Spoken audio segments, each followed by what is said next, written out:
Doctor Kumar પાળભાઈએ ખૂબ વિગતથી ગુજરાત વિશ્વકોશની વાત કરી.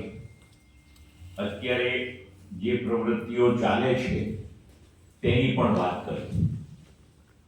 આપણે સૌ ગુજરાતી ભાષી છીએ અને વર્ષો પહેલા પ્રેમાનંદે એવો અફસોસ વ્યક્ત કર્યો હતો કે અબે તબે કા 16 આના અઠે પઠે કા બાર ઈકડમ તિકડમ આઠી આના શોષા પૈસા ચાર.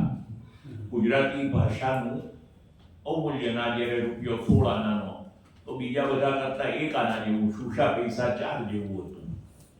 અને જે ભાષા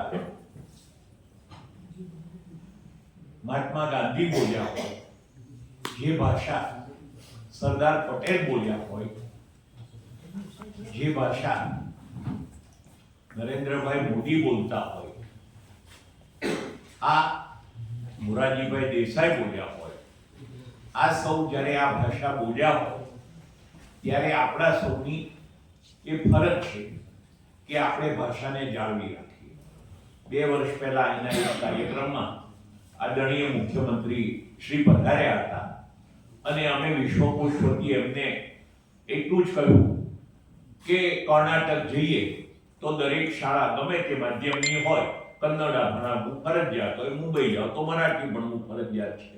આપણે જે છીએ કે જે ગુજરાતી નહોતા ભણાવતા અને એના જવાબમાં એમણે એક જ વાક્ય કહ્યું કે જેની આગળ માતૃ શબ્દ લાગે છે એ મારા માટે પવિત્ર છે. અને એમણે મહેનત કરી અને આ ઠરાવ વિધાનસભામાં ઘણા વર્ષે કોઈ બિલ 100% સહમતિ સાથે પસાર થયું હોય તો એ ભાષાનું અને એનો અમલ પણ પ્રમાણમાં સારી રીતે ચાલી રહ્યો છે. ગુજરાત વિશ્વકોશ ટ્રસ્ટ છે એનો ઇતિહાસ આટલો, પરંતુ ડોક્ટર ધીરુભાઈ ઠાકર 26મી એમને પદ્મભૂષણ જાહેર થવાનું હતું ને 2-3 દિવસ પહેલા એમનું અવસાન થયું 24. પરંતુ એમણે જે તપ કર્યું, ગુજરાત કોલેજમાં હતા, મોડાસામાં હતા, પાછા ગુજરાત કોલેજમાં આવ્યા, અનેક જગ્યાએ એમણે કામ કર્યું, પરંતુ એમણે જે દ્રઢ સંકલ્પ કર્યો એ પણ નિવૃત્તિના સમયે અને આ કર્યું. એટલે આ 40 વર્ષમાં આપણે જોઈએ તો 2 વ્યક્તિ ડોક્ટર ધીરુભાઈ ઠાકર અને ડોક્ટર કુમાર પાળભાઈ દેસાઈને કારણે એટલી બધી પ્રવૃત્તિઓ થઈ છે કે આપણે એનું વર્ણન લખવું હોય તો આખો ગ્રંથ કરવો પડે. એ બધી પ્રવૃત્તિ ઉપરાંત ફક્ત ભાષાને એક જ્ઞાન ભાષામાં, માતૃભાષામાં હોય એની વાત કરી. માતૃભાષાનો શબ્દકોશ, કારણ કે આપણે ત્યાં કોઈ પણ માણસ અંગ્રેજી શીખતો તો એની પાસે એક ડિક્શનરી હોય અને બ્રિટાનિયા એન્સાઇક્લોપીડિયાનો સેટ હોય. એ એક અંગ્રેજી ભાષા શીખવવા વાળાનું જ્ઞાનનું એક નિશાની ગણાતી. આજે કોઈ પણ તમે ગુજરાતી શબ્દ સાથે ગૂગલ કરો અને જે પહેલા 5 ટોપિકની માહિતી આપતા જે કંઈ ખુલે એમાં 2 કે 3 વિશ્વકોશના હશે એ તમે જોઈ શકશો.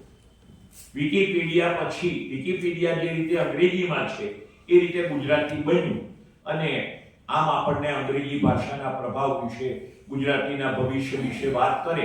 પરંતુ આજે પણ ગુજરાતમાં 85% લોકો ગુજરાતી અને માત્ર ગુજરાતી બોલે છે, એને બીજી કોઈ ભાષા આવડતી નથી. પણ આપણે ત્યાં જે બધી પ્રવૃત્તિઓ થાય છે, બદલાય છે, વિશ્વકોશમાં આવીને આપણને ઘણી માહિતી મળે. અહીંયા નિમિત જે પ્રવચનની વાત કરી અને જે પારિતોષિક આપ્યા એમાં ભગવાન દાસ પટેલે કે જેમણે આદિવાસી જીવન અને સાહિત્ય વિશે ઘણું મોટું કામ કર્યું.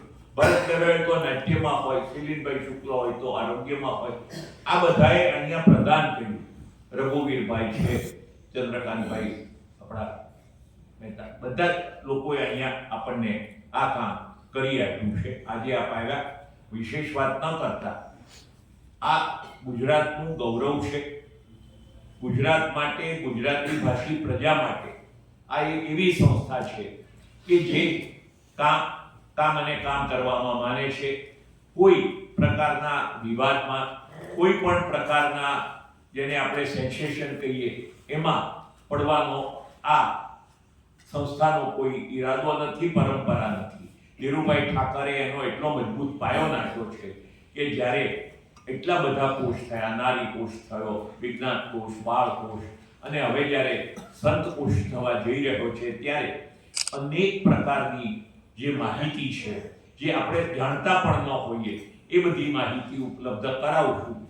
જ્ઞાન, શબ્દ, કલા, સાહિત્ય, સંસ્કાર આ બધાની એક સાથે ઉપાસના કરતા આ જ્ઞાન કોષ ટ્રસ્ટને જ્યારે 40 વર્ષ પૂરા થયા છે ત્યારે ગુજરાતની પ્રજા સમક્ષ આપણે એક વાત મૂકીએ કે આ જે કામ થઈ રહ્યું છે એમાં તમે જ્ઞાનથી પણ જોડાઈ શકો છો, તમે જ્ઞાન પ્રાપ્ત કરવા માટે જોડાઈ શકો છો, તમામ રીતે જોડાઈને તમે આનો લાભ પણ લઈ શકો છો અને લાભ આપી પણ શકો છો. એટલો સંદેશો આપ અવશ્ય પહોંચાડશો એવી શ્રદ્ધા સાથે હું મારી વાણીને વિરામ.